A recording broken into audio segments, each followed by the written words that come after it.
नमस्कार, बहुत स्वागत है आपका। मैं हूं आपके साथ ऋतु सिंह और आज चर्चा होगी सोने पर इसीलिए क्योंकि 2026 की शुरुआत हो चुकी है और सभी जानना चाहते हैं कि 2026 सोना खरीदने के लिए कितना ठीक है, क्या निवेश करना चाहिए, अगर कर रहे हैं तो किन बातों का आपको ध्यान रखना है, कौन सी चीज़ें हैं जो आपको दिमाग में रखनी है, ये आज हम एक्सपर्ट से समझेंगे। हमारे साथ मार्केट एक्सपर्ट मिस्टर शरद कोहली जी जुड़ गए हैं। शरद जी, बहुत स्वागत है आपका न्यूज़ 18 पर। नमस्कार ऋतु, आपको और न्यूज़ 18 के सभी फॉलोअर्स, व्यूअर्स, सब्सक्राइबर्स, दर्शकों को मेरा अभिनंदन। बिल्कुल, तो शरद जी, सबसे पहला सवाल तो यही बनता है कि 2026 क्योंकि शुरू हो चुका है, गोल्ड में निवेश के लिए 2026 कितना सेफ रह सकता है? देखिए, उतार चढ़ाव तो बहुत देखने को मिलेंगे और जो लोग गोल्ड सिल्वर में इंटरेस्ट रखते हैं, अगर गोल्ड की बात हो रही है, पहले गोल्ड की करता हूँ, तो उतार चढ़ाव आपको मिलेंगे। क्योंकि क्या होता है कि गोल्ड को समझने के लिए हमें ये देखना होगा कि गोल्ड में कौन लोग निवेश करते हैं। गोल्ड में दुनिया भर के सेंट्रल बैंक्स निवेश करते हैं जो कि बड़ी मात्रा में गोल्ड खरीदते हैं। और गोल्ड आपको पता ही होगा ज्वेलरी बनाने के काम आता है, तो आप महिलाएं, आपसे बेहतर कौन जानेगा। और एक बड़ी मात्रा ऋतु गोल्ड में डेरिवेटिव होता है। डेरिवेटिव का मतलब इसको बोलते हैं सट्टेबाजी होती है। सट्टेबाजी का अर्थ है, मैं दर्शकों के लिए आसान करके बता देता हूँ कि एक कमोडिटी एक्सचेंज होता है, उसको हम MCX भारत में बोलते हैं, मल्टी कमोडिटी एक्सचेंज। अमेरिका में इसको कॉमेक्स बोलते हैं, कमोडिटी एक्सचेंज। तो इसमें जब आप सोना खरीदते और बेचते हैं तो ऐसे नहीं खरीदा जाता कि आपने मेरे से खरीदा तो मैंने आपको 10 ग्राम सोना दे दिया, मैंने आपको बेचा तो 10 ग्राम आपसे ले लिया, वगैरह वगैरह। ऐसे नहीं चलता है। इसमें सिर्फ पेपर कॉन्ट्रैक्ट खरीदे बेचे जाते हैं। अब जैसे उदाहरण के तौर पर 5 फरवरी को फरवरी के महीने का कॉन्ट्रैक्ट एक्सपायर हो रहा है। तो मैं क्या करूंगा कि मैं कहूंगा कि मुझे 1 किलो सोना मैंने खरीदा और 1 किलो सोना अब आज के रेट पे जाएं तो करीब 1 करोड़ 40 लाख रुपए का है। तो मैं क्या करूंगा कि सिर्फ 20% दे के और 1 किलो सोने का कॉन्ट्रैक्ट ले लूंगा। और जैसे ही वो 5 फरवरी आएगी, अगर वो 1.40 से ऊपर चला गया तो मुझे मेरा मार्जिन प्रॉफिट मिला के वापस मिल जाएगा, और अगर नीचे चला गया तो मेरे मार्जिन में से उतना काट लेंगे और मुझे बाकी वापस दे देंगे।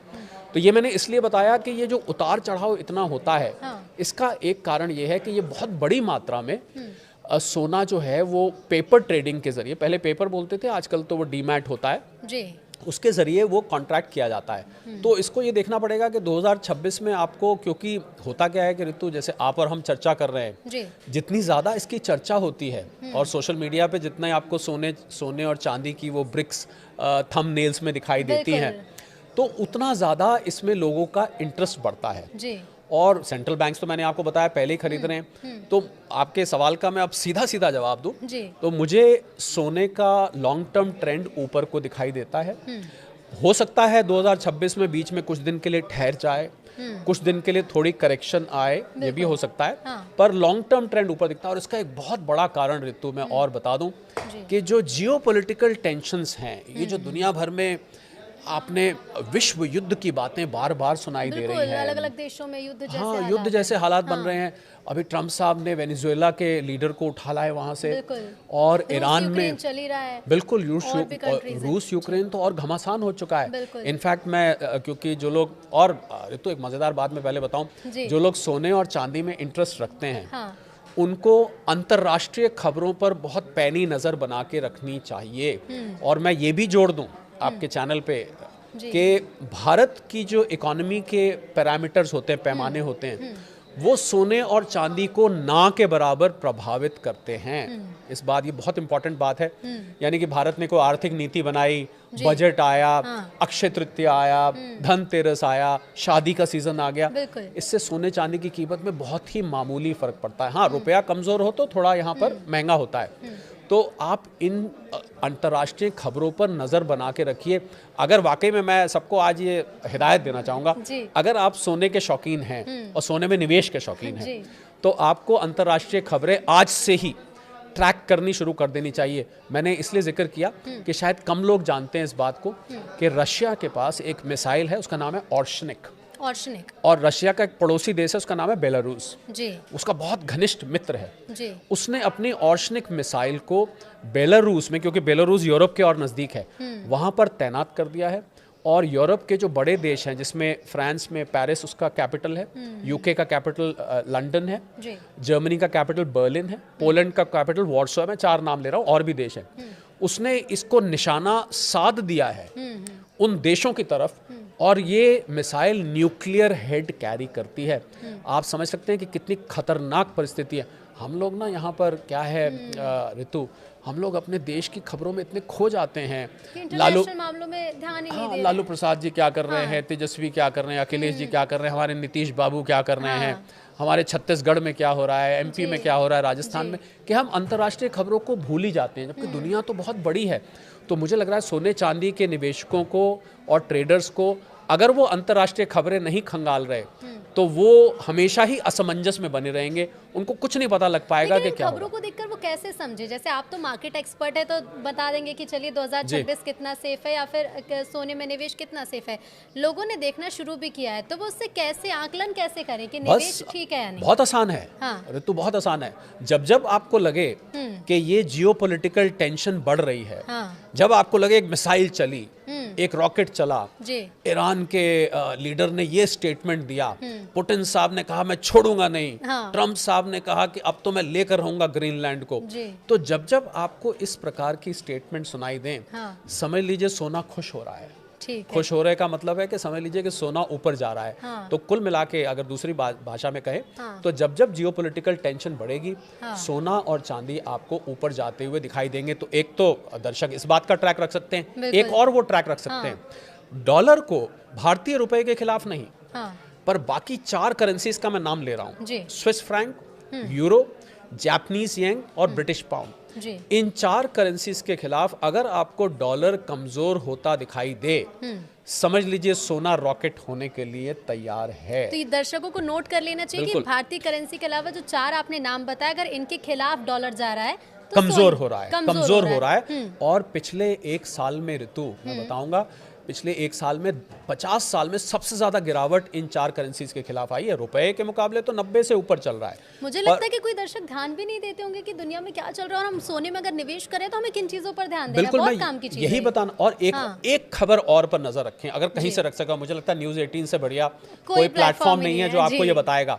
आप ये ध्यान रखिए कि सेंट्रल बैंक्स दुनिया के, सेंट्रल बैंक कहते हैं जैसे भारत में रिजर्व बैंक है, अमेरिका में फेडरल रिजर्व है, इंग्लैंड में बैंक ऑफ इंग्लैंड है, अगर ये सेंट्रल बैंक्स कभी भी अपने सोने के भंडार बेचने शुरू करते हैं तो आपको एक निवेशक के तौर पे उसमें से पतली गली में से बाहर निकल जाना चाहिए। आपको बेच के एक तरफ हो जाना चाहिए, क्योंकि ये बहुत बड़ी मात्रा में बेचेंगे और एकदम प्राइस करेक्शन आ सकता है। तो मैंने देखिए आपको 3-4 ऐसे पैमाने बता दिए हैं।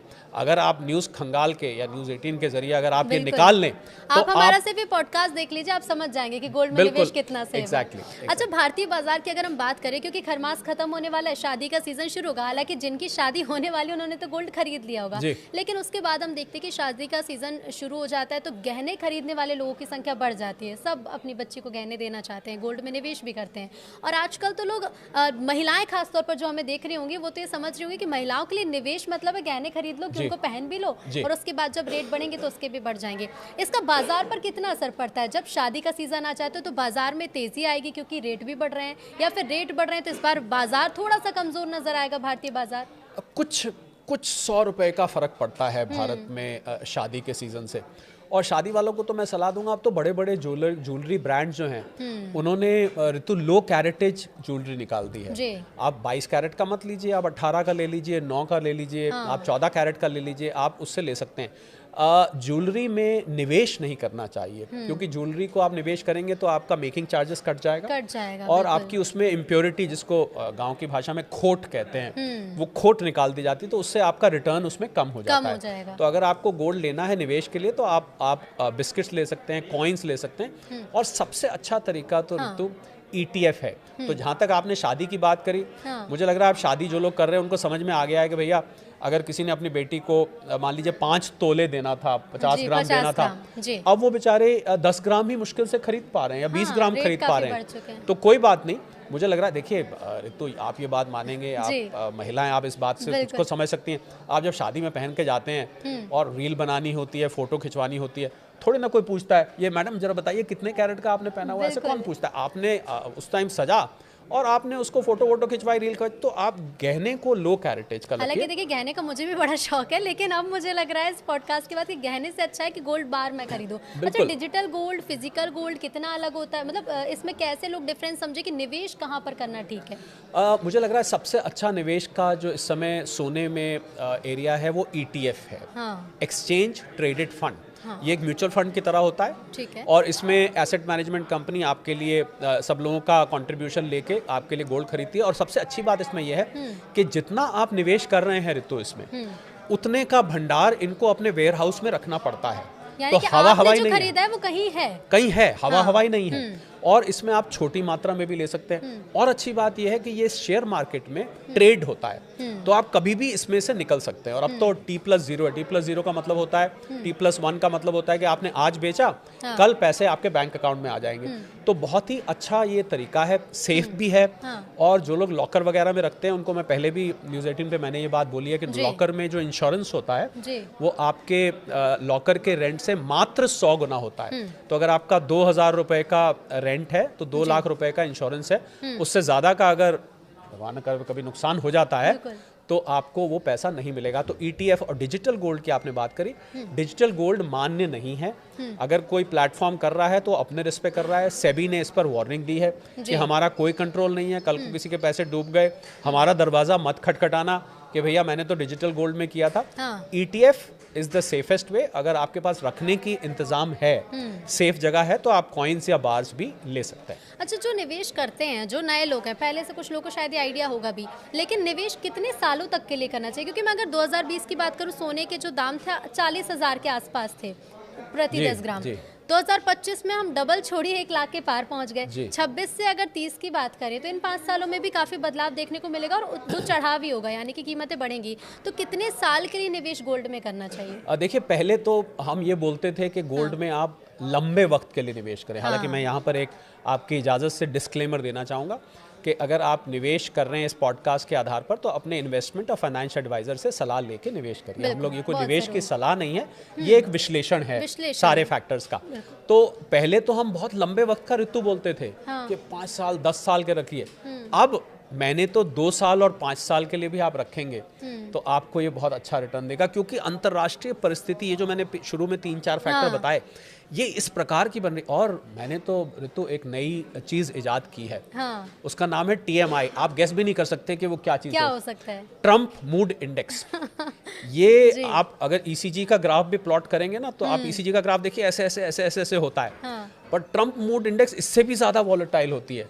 ट्रम्प साहब का सुबह पता नहीं क्या करते हैं, अगले दिन सुबह कुछ और बयान दे देते हैं, दोपहर को कुछ और कर देते हैं। तो ट्रम्प साहब जिस तरीके से निर्णय ले रहे हैं, मुझे लग रहा है गोल्ड और सिल्वर के लिए। तो देखिए, तो मैं ये बात कहना चाहूँगा, जिन लोगों ने गोल्ड और सिल्वर में पैसा कमाया है पिछले 1 साल में, बहुत कमाया है, उन लोगों को ट्रम्प साहब को एक धन्यवाद तो बनता है। बाकी उन्होंने जो भी किया है, शरद जी, कि लोग सुबह उठे सबसे पहले न्यूज़ 18 लगाकर देख ले कि ट्रम्प साहब का आज मूड क्या है, कल उन्होंने क्या किया है, और फिर गोल्ड में। और मैं तो कहूंगा आप एक TMI बना दीजिए, जो मैंने निजात की है, ट्रम्प मूड इंडेक्स। इस इंडेक्स में मैं बड़ा कुछ रखता हूँ, उनकी टैरिफ की अनाउंसमेंट्स, उनकी दूसरे ग्रीनलैंड लेने की अनाउंसमेंट, उनकी कभी टेढ़ी नजर क्यूबा पे, मेक्सिको पे, कोलंबिया पे हो जाती है, कभी ईरान को धमकी देते हैं, कभी भारत के लिए कहते हैं मोदी जी ने मुझे फोन क्यों नहीं किया, वगैरह वगैरह। तो ये मूड इंडेक्स जो है बड़े काम की है, और ये भी आपको सोने चांदी की कीमतों को एनालाइज करने में मदद करेगी। अच्छा, कुछ अच्छा हो जाता है तो बोलते हैं ना कि अरे उस व्यक्ति की तो चांदी हो गई, लेकिन इस वक्त चांदी की भी खूब चांदी हुई पड़ी है। हम देख रहे हैं कि चांदी की कीमतें भी सोने जैसे तेजी से बढ़ रही हैं। तो क्या चांदी का इतनी ज्यादा कीमत बढ़ने के पीछे का कारण क्या है? मतलब अभी तक तो चांदी लोग यही देखते हैं कि चलो गहने बनवा लिए, इससे ज्यादा चांदी के सिक्के खरीद लिए, चांदी निवेश के लिए खरीद ली कि भविष्य में कुछ बनवाएंगे तो ले लेंगे, लेकिन चांदी की असली खपत होती कहाँ है? इतनी महंगी जो चांदी हो रही है उसके पीछे का क्या कारण है? देखिए, पहले तो सोने और चांदी को मैंने कुछ प्लेटफॉर्म पे भाई बहन बोला, कि भाई चलता है आगे, पीछे पीछे बहन भी चलती है, और वो सोने को पुलिंग बोलते हैं, वो स्त्रीलिंग है, बोलते सोना गया चांदी गई। तो मैं तो भाई बहन मानता था, पहले एक साथ चलते थे, कभी वो आगे कभी ये आगे। अब कुछ दिन से इनकी राह थोड़ी अलग हो चली है।